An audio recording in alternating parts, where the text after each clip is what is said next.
الشيطان الرجيم. بسم الله الرحمن الرحيم. وقلنا يا آدم اسكن أنت وزوجك الجنة وكلا منها رغدا حيث شئتما ولا تقربا هذه الشجرة فتكونا من الظالمين. فأزلهما الشيطان عنها فأخرجهما مما كانا فيه وقلنا اهبطوا بعضكم لبعض عدو وَلَكُمْ فِي الْأَرْضِ مُسْتَقَرٌّ وَمَتَاعٌ إِلَى حِينٍ. فَتَلَقَّى آدَمُ مِنْ رَبِّهِ كَلِمَاتٍ فَتَابَ عَلَيْهِ إِنَّهُ هُوَ التَّوَّابُ الرَّحِيمُ. قُلْنَا اهْبِطُوا مِنْهَا جَمِيعًا فَإِمَّا يَأْتِيَنَّكُم مِّنِّي هُدًى فَمَن تَبِعَ هُدَايَ فَلَا خَوْفٌ عَلَيْهِمْ وَلَا هُمْ يَحْزَنُونَ. وَالَّذِينَ كَفَرُوا وَكَذَّبُوا بِآيَاتِنَا أولئك أصحاب النار هم فيها خالدون. صدق الله العظيم.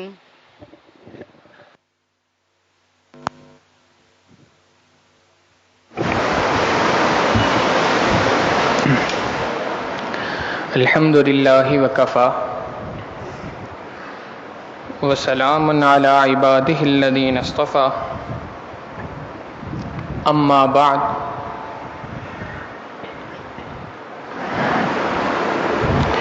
گزشتہ درس میں ہم نے بات کی تھی کہ اللہ رب العزت نے آدم علیہ السلام کو پیدا فرمایا اور ان کو اپنا زمین پر خلیفہ مقرر فرمایا. خلیفہ مقرر کرنے سے پہلے اللہ رب العزت نے ان کو اور فرشتوں کے درمیان ایک مقابلہ کروایا. یہ مقابلہ تھا علم کا مقابلہ. چنانچہ چند چیزیں تھیں، ان کے نام آدم علیہ السلام کو بھی یاد کروائے اور فرشتوں کے سامنے بھی ان ناموں کو پیش کیا. آدم علیہ السلام ان ناموں کو بتا سکے اور فرشتے اس سے قاصر رہے. وجہ اس کی یہ تھی کہ فرشتوں کے اندر علم کی صفت موجود نہیں ہے. یہ علم انسان کی صفت ہے، فرشتوں کی صفت نہیں. لہٰذا اس بنا پہ اللہ رب العزت نے تمام مخلوقات کو، جنات کو، فرشتوں کو، ہر مخلوق کو یہ حکم دیا کہ تم آدم علیہ السلام کو سجدہ کرو. ان تمام نے حضرت آدم علیہ السلام کو سجدہ کیا. مفسرین نے یہاں ایک بہت طویل بحث کی ہے کہ آدم علیہ السلام کو جو سجدہ کیا تھا، اس سجدے سے کیا مراد تھا. یاد رکھیں، اگر عبادت کی نیت سے سجدہ کیا جائے تو یہ تمام امتوں کے اندر یہ سجدہ حرام ہے. کسی کے لیے بھی اللہ کے سوا کسی کے سامنے سجدے کا کرنا بالکل بھی جائز نہیں ہے. اور اگر عظمت کی نیت سے، تعظیم کی نیت سے کیا جائے تو پچھلی امتوں کے اندر یہ سجدہ کرنا جائز تھا. یوسف علیہ السلام کے 11 بھائیوں نے یوسف علیہ السلام کو سجدہ کیا تھا. یہ ان کی عظمت کو بتانے کے لیے تھا. تو تعظیم کے لیے اس طرح سے سجدہ کرنا پچھلے زمانے کی پچھلی امتوں کے اندر تو جائز تھا. اس امت محمدیہ علیہ السلام پر اللہ رب العزت نے اس تعظیم کے سجدے کو بھی حرام فرما دیا. تو یہ سجدہ جو آدم علیہ السلام نے کیا، آدم علیہ السلام کو فرشتوں نے کیا، اس سجدے سے کون سا سجدہ مراد تھا؟ مفسرین کی ایک رائے تو یہ ہے کہ یہ وہ سجدہ تھا جس کو سجدہ تعظیمی کہتے ہیں. ان کی عظمت کو بیان کرنے کے لیے یہ سجدہ کروایا گیا. چنانچہ یہ سجدہ تعظیمی اس امت کے اندر حرام ہے۔ نبی علیہ الصلوۃ والسلام کے پاس ایک مرتبہ ایک صحابی آئے، اے اللہ کے محبوب صلی اللہ علیہ وسلم، ہم مختلف بادشاہوں کے درباروں میں جاتے ہیں اور وہاں پہ دیکھتے ہیں کہ جو کوئی اس کے دربار میں آتا ہے تو آتے ہی سب سے پہلے اس کو سجدہ کرتا ہے۔ تو سب سے زیادہ عظیم شخصیت اس دنیا کے اندر تو آپ کی ہے، لہٰذا سب سے زیادہ سجدے کے لائق آپ ہی کی ذات ہے۔ اگر آپ اجازت دیں تو ہم بھی آپ کو اسی طریقے سے سجدہ تعظیمی کیا کریں۔ نبی علیہ الصلوۃ والسلام نے اس سے منع فرما دیا۔ سجدہ در حقیقت اس پیشانی کو صرف ٹکانا ہے تو اللہ رب العزت کے سامنے ٹکانا ہے، اللہ کے سوا کسی کے سامنے نہیں ٹکانا۔ یہاں سے یہ بات پتہ چلتی ہے کسی انسان کے سامنے سجدہ کرنا یہ جائز نہیں ہے۔ انسان تو دور کی بات، قبروں کے اوپر بھی سجدہ کرنا یہ بھی جائز نہیں ہے۔ اگر یہ جائز ہوتا تو اس کی سب سے بہترین صورت یہ تھی کہ اللہ کے محبوب صلی اللہ علیہ وسلم کی زندگی میں ان کو سجدہ کیا جاتا، اور قبروں پہ سجدہ کرنا اگر جائز ہوتا تو سب سے پہلے اللہ کے محبوب صلی اللہ علیہ وسلم کے روضہ مبارک کے اوپر سجدہ کیا جاتا۔ لیکن نبی علیہ الصلوۃ والسلام نے ان دونوں سے منع فرما دیا۔ اب قیامت تک کسی انسان کے لیے جائز نہیں کسی بھی شخص کے سامنے، کسی بھی قبر کے سامنے، کسی بھی مزار کے اوپر جا کے وہ سجدہ کرے۔ تو پہلی رائے تو اس بارے میں یہ ہے مفسرین کی، اس سجدے سے مراد سجدہ تعظیمی تھا۔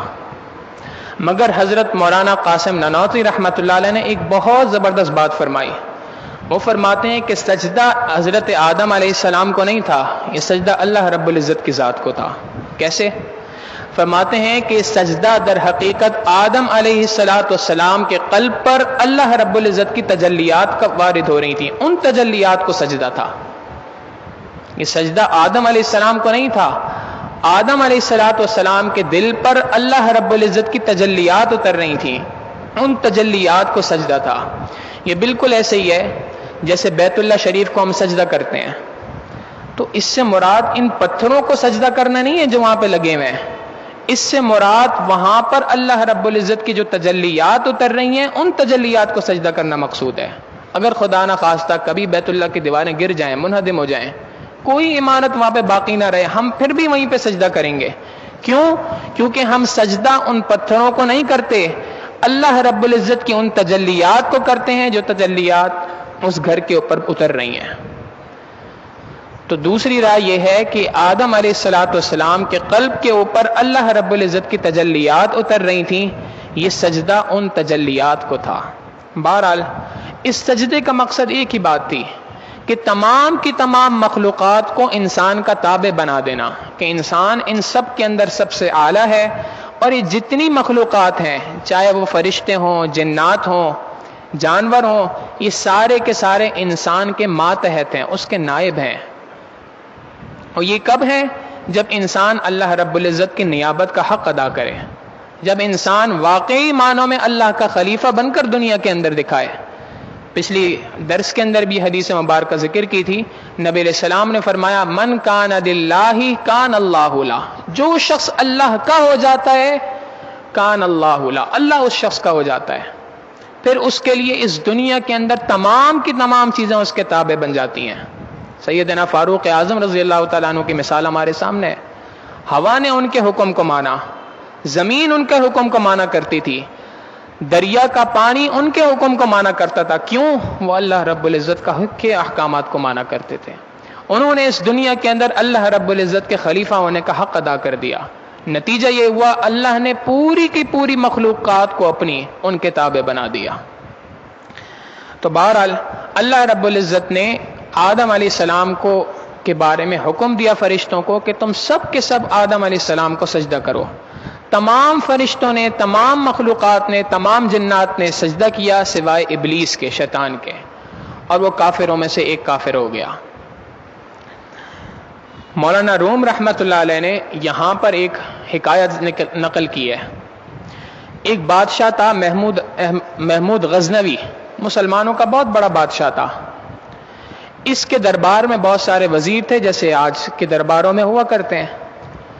ان وزیروں کے ساتھ ساتھ اس کا ایک خادم تھا، غلام تھا، اس کا نام تھا ایاز۔ اس ایاز کو بھی اپنے ساتھ رکھا کرتا تھا، ہر مشورے کے اندر ایاز کو اپنے ساتھ رکھا کرتا تھا۔ وہ ذرا کہتے تھے بادشاہ سلامت یہ غلام آدمی ہے، اس کے اندر تو عقل نہیں ہے، ہماری حیثیت کا نہیں ہے، آپ اس سے ہر چیز کے اندر مشورہ لیتے ہیں، ہر بات کے اندر اس کی رائے کو مقدم رکھتے ہیں، یہ کیا بات ہوئی؟ بادشاہ نے کہا کہ میں کسی دن تمہیں بتاؤں گا۔ بادشاہ نے ایاز کے مختلف قسموں کے امتحانات لیے، ان میں سے ایک امتحان یہاں پر اس واقعے کے ساتھ منسلک ہے۔ جب سومناتھ کا مندر تھا یہ فتح ہوا، ایک بہت بڑا ہیرا تھا اربوں روپے کی مالیت کا، وہ مسلمانوں کے ہاتھ آیا۔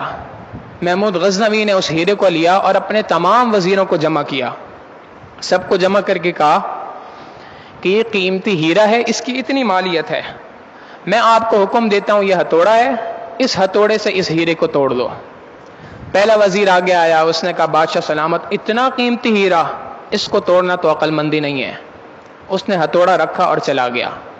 دوسرا آگے آیا، اس نے بھی کہا بادشاہ سلامت یہ تو دنیا کی بہت بڑی بے وقوفی ہوگی کہ اگر میں اس ہیرے کو توڑ دوں، یہ کام کرنا تو بے وقوفی کی علامت ہے، نہیں بادشاہ سلامت یہ کام نہیں ہو سکتا۔ تیسرا بھی ایسی آگے آیا، سارے ہی اسی طریقے سے آتے گئے، کسی ایک نے بھی ہیرے کو نہیں توڑا۔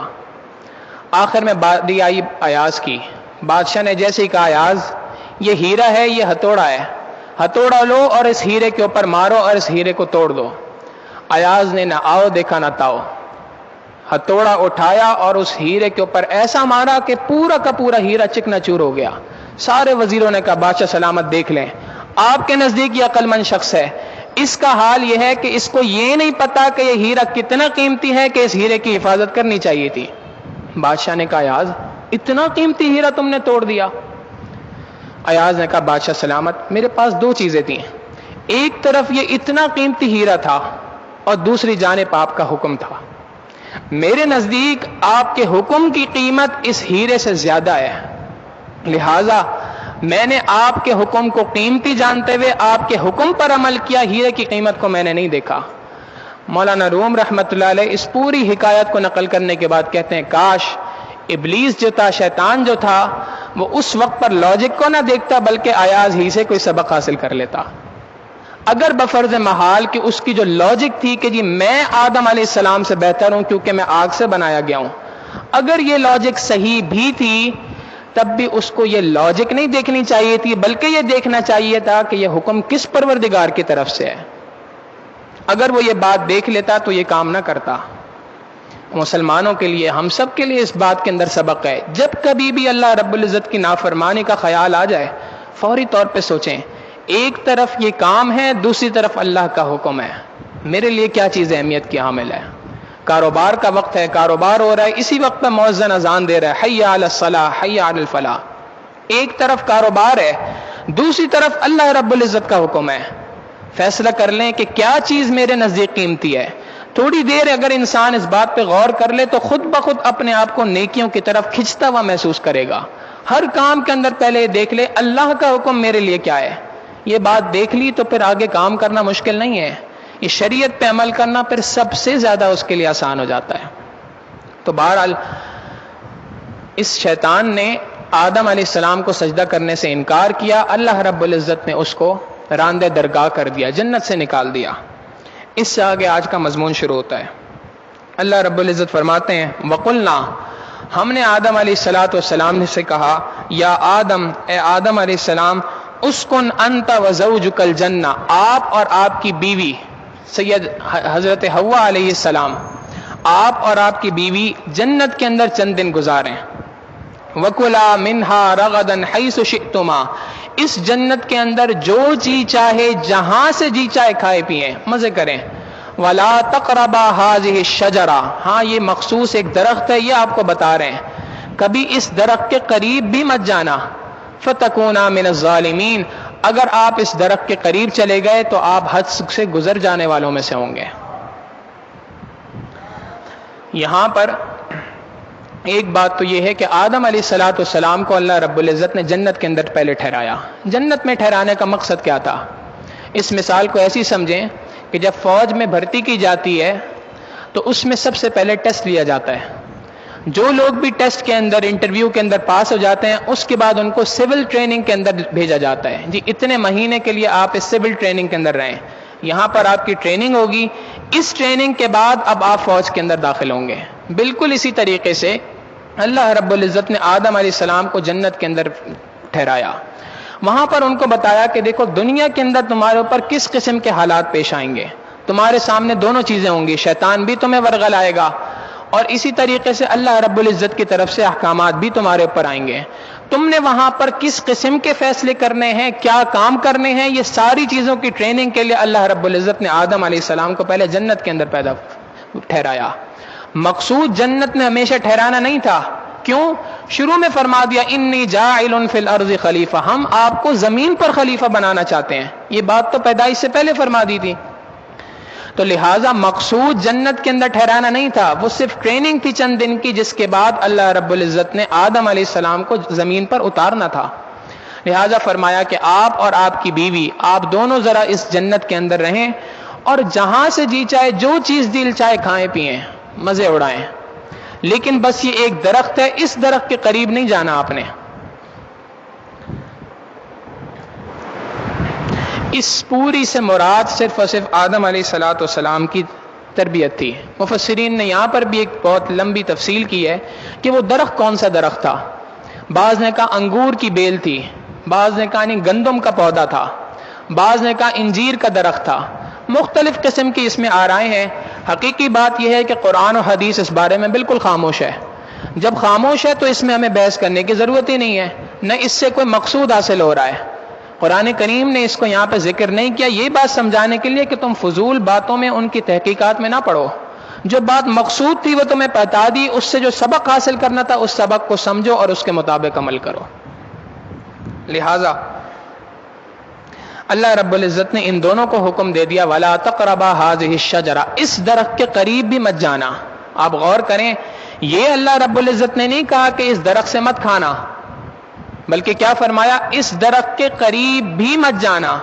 ایک اصول یہاں سے پتہ چل گیا کہ ایک تو ہے گناہ کا کرنا، یہ بھی اللہ رب العزت کو ناپسندیدہ ہے، منع کر دیا گناہ بھی نہ کرنا، اور ایک ہے گناہ کے قریب پھٹکنا۔ اللہ رب العزت چاہتے ہیں انسان گناہ کے قریب بھی نہ پھٹکا کرے۔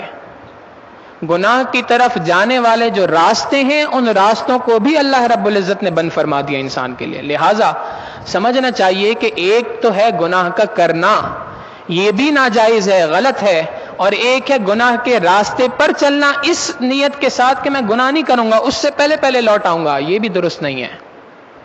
آج نوجوان موبائل فون کے اوپر نامحرم عورتوں سے باتیں کر رہے ہوتے ہیں، لڑکیوں سے بات کر رہے ہوتے ہیں۔ ان سے پوچھو جی آپ بات کیوں کرتے ہیں؟ جواب یہ ہوتا ہے جی ہمارا مقصد صرف اور صرف بات کرنا ہے، ہمارا مقصد کچھ اور نہیں ہے، صرف بات چیت ہی ہو رہی ہے۔ قرآن کریم کا طرز عمل بتا رہا ہے کہ یہ بات چیت کا کرنا بھی تمہارے لیے جائز نہیں، کیوں؟ یہ وہ راستہ ہے جو تمہیں گناہ کی طرف لے جا رہا ہے، لہٰذا اس راستے سے بھی اپنے آپ کو ہٹاؤ۔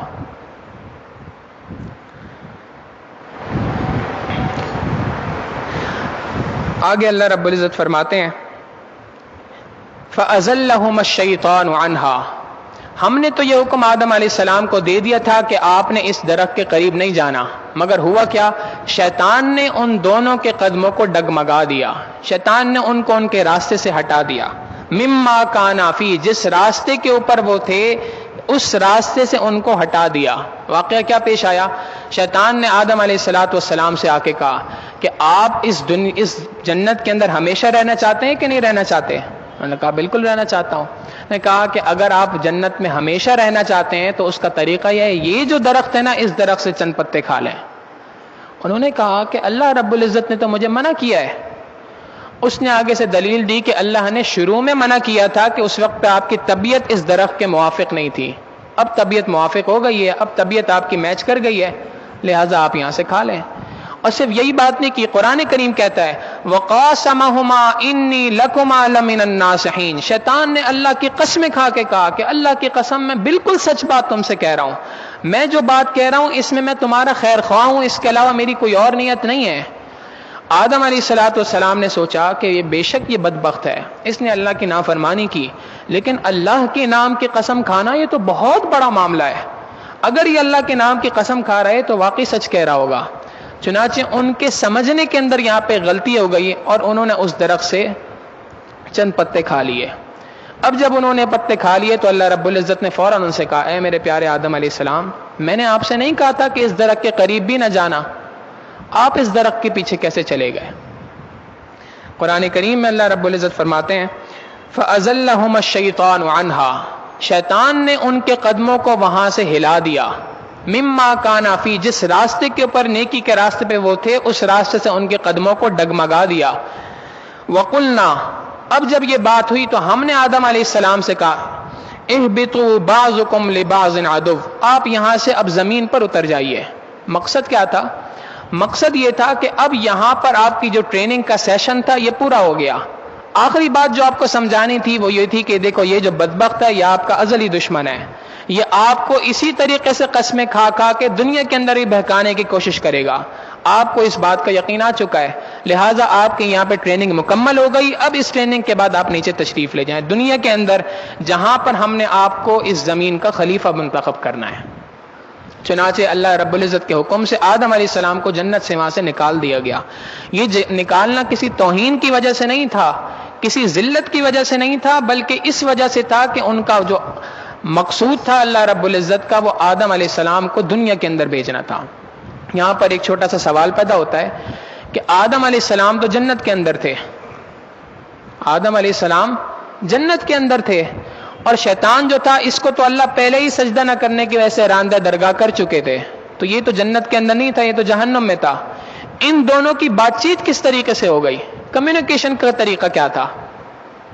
امام رازی رحمت اللہ علیہ نے بہت سارے اس کے جوابات لکھے ہیں، لیکن آخر میں ایک بات لکھی، بہت ہی خوبصورت بات، فرماتے ہیں کہ اصل میں اس عالم امر کو، جو اوپر کی دنیا ہے، اس کو اس دنیا کی زندگی کے اوپر قیاس کرنا یہ درست نہیں ہے۔ اس دنیا کی زندگی کے اندر ایک شخص دور ہو تو اس تک آواز نہیں پہنچتی، مگر اس دنیا کے اندر آواز پہنچ جایا کرتی ہے۔ وہاں پر آواز کے لیے جگہ کا ہونا ضروری نہیں ہے کہ دو افراد قریب قریب بیٹھے ہوں گے تو ہی آواز پہنچے گی، دور سے بھی آواز پہنچ سکتی ہے۔ بھئی دلیل کیا ہے؟ دلیل اس کی یہ ہے کہ اللہ رب العزت قرآن کریم میں ارشاد فرماتے ہیں کہ جہنمی جہنم کو، جنتیوں کو دور سے دیکھیں گے، جب ان کو دیکھیں گے کہ وہ اتنی نعمتوں کے اندر ہیں تو ان سے کہیں گے ان افیضوا علینا من الماء او مما رزقکم اللہ، آپ ہمیں پیاس کی لگ رہی ہے، پانی کی چند بوندیں ہی ہمیں دے دو، یا جو اللہ نے تمہیں دوسرے رزق دی ہیں ان میں سے چند رزق ہمیں دے دو، کچھ پھل دے دو، کچھ فروٹ دے دو، کوئی چیز ہمیں ایسی دے دو۔ تو یہ کہیں گے ان اللہ حرمہما علی الکافرین، اللہ نے تم کافروں کے اوپر یہ تمام چیزیں حرام کر دی ہیں۔ تو ایک گروہ جنت کے اندر ہے، دوسرا گروہ جہنم کے اندر ہے، یہ دونوں کی آپس میں بات چیت ہو رہی ہے۔ تو جس طریقے سے ان کی بات چیت جنت اور جہنم میں رہتے ہوئے ہو رہی ہے، بالکل ممکن ہے کہ شیطان جہنم کے اندر ہو، آدم علیہ السلام جنت کے اندر ہو، وہاں سے ان دونوں کی آپس میں بات چیت ہو رہی ہو۔ تو اس بات چیت کا ہونا کوئی حیران کن بات نہیں ہے کہ جس کے اوپر کوئی اعتراض قائم کیا جائے۔ چنانچہ یہ آدم علیہ السلام سے جو بھول ہوئی، اس سے متعلق چند باتیں۔ یہ جو بھول تھی اس کو غلطی یا گناہ کہنا یہ درست نہیں ہے۔ یاد رکھیں ایک بات، اس بات کو اپنے پلے باندھ لیں، یہ عقیدہ ہے ہمارا، انبیاء علیہ السلام کی ذات معصوم ہوا کرتی ہے۔ انبیاء معصوم ہیں، صحابہ محفوظ ہیں، یہ ہمارا عقیدہ ہے۔ معصوم سے کیا مراد؟ اللہ ان کے قریب گناہ کو پھٹکنے ہی نہیں دیتے ہیں، ان سے گناہ ہو ہی نہیں سکتا ہے کبھی۔ اللہ رب العزت دوسری جگہ پہ آدم علیہ السلام کے بارے میں فرماتے ہیں وَلَمْ نَجِدْ لَهُ عَزْمًا، ہم نے آدم علیہ السلام کے اندر نیت نہیں پائی تھی گناہ کے کرنے کی، یہ تو ایک بھول تھی، غلط فہمی تھی جو جان بوجھ کے ہم نے وہاں پہ پیدا کرنی تھی۔ مقصد اس کا اس بات کی طرف اشارہ کرنا تھا کہ دیکھو تمہارے لیے تمہارا ازلی دشمن دنیا کے اندر آ رہا ہے، اس کی طرف اشارہ کرنے کے لیے بات تھی۔ تو انبیاء کی ذات معصوم ہوتی ہے، معصوم سے مراد گناہ ان کے قریب پھٹکتا ہی نہیں ہے، اور صحابہ کی ذات محفوظ ہوتی ہے۔ محفوظ سے کیا مراد؟ کہ اگر ان سے گناہ ہو جائے اللہ ان پر گناہ کو باقی رہنے نہیں دیتا ہے کبھی بھی۔ اگر کبھی کوئی غلطی ہو جائے، کوئی کوتاہی ہو جائے، اللہ ان کی کوتاہی کو باقی نہیں رہنے دیتے، ان پہ ان کی کوتاہی کو ان سے صرف نظر فرما دیتے ہیں۔ اور اولیاء جو ہوتے ہیں یہ مأجور ہوا کرتے ہیں، اللہ کے جو نیک بندے ہوتے ہیں ان سے بھی کوتاہیاں ہو جاتی ہیں، ان سے بھی غلطیاں ہو جاتی ہیں، لیکن اس غلطی کا نتیجہ کیا ہوتا ہے؟ اس غلطی پہ وہ ندامت کے ساتھ اللہ رب العزت کے سامنے ایسی توبہ کرتے ہیں کہ وہ پچھلے گناہ بھی معاف ہو جاتے ہیں اور وہ گناہ نیکیوں میں بھی تبدیل ہو جاتے ہیں۔ تو انبیاء کی ذات معصوم ہے، صحابہ کی ذات محفوظ ہے، اور اولیاء کی ذات مأجور ہے۔ بہرحال اللہ رب العزت نے اب آدم علیہ السلام کو جب وہاں سے باہر نکالا تو اب آدم علیہ السلام پریشان کہ مجھ سے کتنی بڑی غلطی ہو گئی، اللہ رب العزت نے مجھے حکم دیا تھا، میں نے اس حکم کے خلاف ورزی کی۔ اب دل کے اندر ایک ندامت پیدا ہوئی۔ اس ندامت کو دیکھتے ہوئے اللہ رب العزت نے ان کو توبہ کے چند کلمات سکھائے کہ آپ اس دعا کو مانگیں گے تو اس دعا کے مانگنے سے میں آپ کی دعا کو قبول کر توبہ کو قبول کر لوں گا۔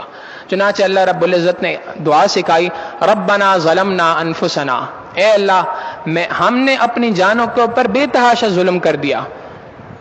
ربنا ظلمنا انفسنا وان لم تغفر لنا، اے اللہ اگر آپ نے ہماری مغفرت نہیں کی، وترحمنا اور ہم پر رحم نہیں کیا، لنکونن من الخاسرین، ہم تو نقصان اٹھانے والوں میں سے ہو جائیں گے، لہٰذا اے اللہ میرے گناہ کو معاف کر دیجئے۔ آپ دیکھیں ایک غلطی شیطان سے بھی ہوئی، لیکن اس کا طریقہ کیا تھا؟ اس نے اپنی غلطی کے اوپر ہٹ درمی کو اختیار کیا، فوراً کہہ دیا کہ جی اے اللہ یہ بات مجھے سمجھ نہیں آتی، میں آگ سے بنا ہوں، یہ مٹی سے بنا ہے، میں اس سے زیادہ اعلیٰ ہوں، لاجک کو پیش کیا۔ تو گناہ ہو جانا، غلطی کا ہو جانا، غلطی کے اوپر لاجک کا پیش کر دینا، یہ شیطانی طرز عمل ہے۔ انسانی طرز عمل کیا ہے کہ جیسے ہی غلطی ہو جائے فوراً اس غلطی کو قبول کر لینا۔ آدم علیہ السلام چاہتے تو وہ بھی کہہ سکتے تھے، اے اللہ اس بدبخت نے اتنی قسمیں کھائیں کہ میں اس کے اوپر اس بات پر تیار ہو گیا، میں یہ بات سمجھ نہیں سکا۔ انہوں نے یہ ساری لاجکس نہیں پیش کی، سیدھی سیدھی بات کر دی، اے اللہ بس مجھ سے غلطی ہو گئی، میری غلطی کو معاف فرما دیجیے۔ علامہ اقبال نے بڑی خوبصورت بات کہی ہے اس ندامت کے اوپر، فرماتے ہیں موتی سمجھ کے شان کریمی نے چن لیے، موتی سمجھ کر شان کریمی نے چن لیے، قطرے جو تھے میرے عرق انفعال کے۔ انسان کے جب ندامت ہوتی ہے تو اس ندامت پہ اس کے پیشانی کے اوپر چند قطرے نمودار ہو جاتے ہیں پسینے کے، تو کہتے ہیں کہ جو قطرے نمودار ہوئے تھے اللہ رب العزت نے ان قطروں کو موتی سمجھ کر قبول کر لیا اور انہی کو ہی میرے لیے توبہ کا ذریعہ بنا دیا، اس ندامت ہی کو توبہ کے طور پہ قبول فرما لیا۔ تو فتلقى آدم من ربه کلمات، اللہ رب العزت نے آدم علیہ السلام کو چند کلمات سکھائے، فتاب علیہ، انہوں نے توبہ کی، ان کی اس توبہ کو اللہ رب العزت نے قبول کر لیا۔ انہ هو التواب الرحیم، اللہ رب العزت کی ذات بہت زیادہ توبہ کو قبول کرنے والی اور بہت زیادہ رحم کرنے والی ہے۔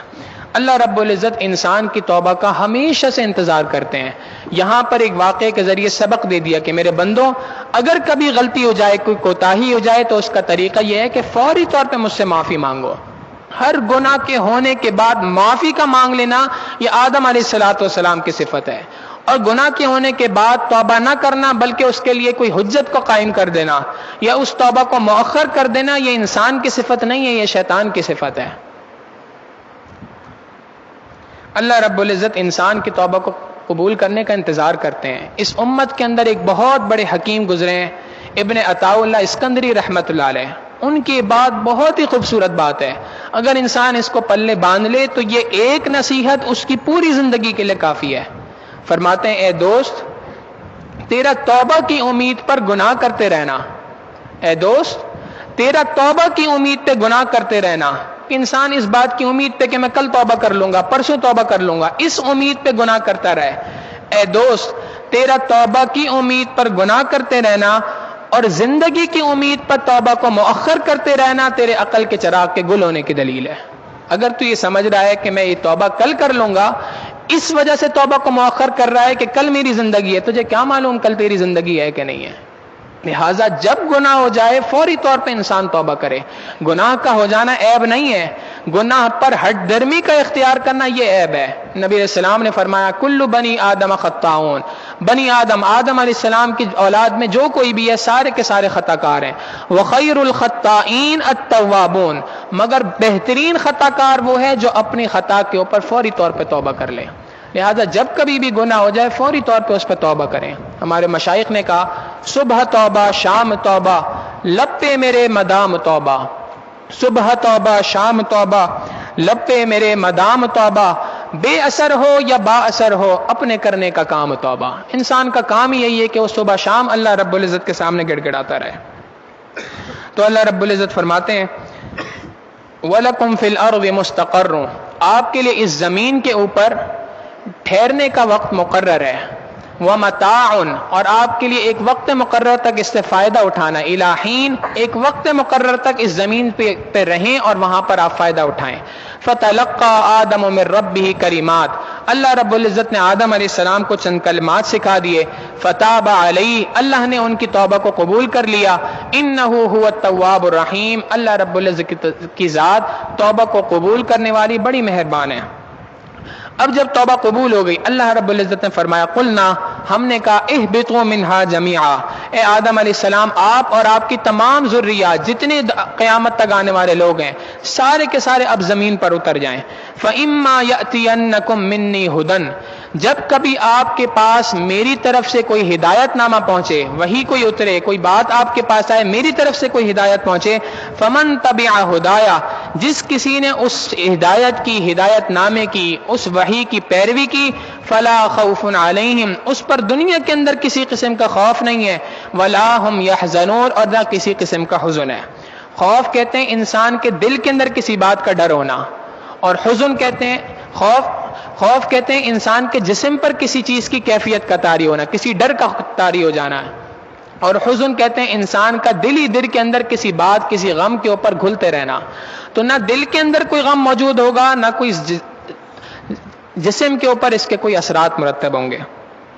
والذین کفروا وکذبوا، بے شک جن لوگوں نے کفر کو اختیار کیا اور جھٹلایا، بآیاتنا، ہماری آیتوں کو، اولئک اصحاب النار، یہ سارے کے سارے وہ لوگ ہیں جو جہنم میں جائیں گے. ہم فیہا خالدون، یہاں پر وہ ہمیشہ رہیں گے.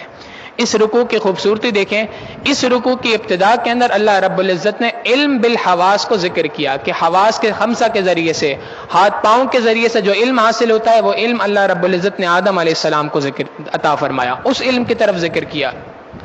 آخر کے اندر اللہ رب العزت نے اس علم کی طرف اشارہ فرما دیا جو علم بالوحی ہے، وحی کے ذریعے علم ہے. گویا اس پورے رکوع کا خلاصہ یہی تھا کہ اس رکوع کے اندر اللہ رب العزت نے علم کی طرف انسان کو روشناس کرا دیا. اور ان 4 رکوع کے اندر، سورہ بقرہ کی ابتدا سے لے کے ابھی تک، ان 4 رکوع کے اندر پوری کی پوری دعوت کا خلاصہ بتا دیا کہ اگر تم چاہتے ہو کہ تم سیدھے راستے پہ چلو جس کی تم نے مجھ سے دعا مانگی تھی، اہدنا الصراط المستقیم، تو اس راستے کا طریقہ یہ ہے کہ تم ان تمام باتوں کے اوپر عمل کرو جو وحی اللہ رب العزت نے اپنے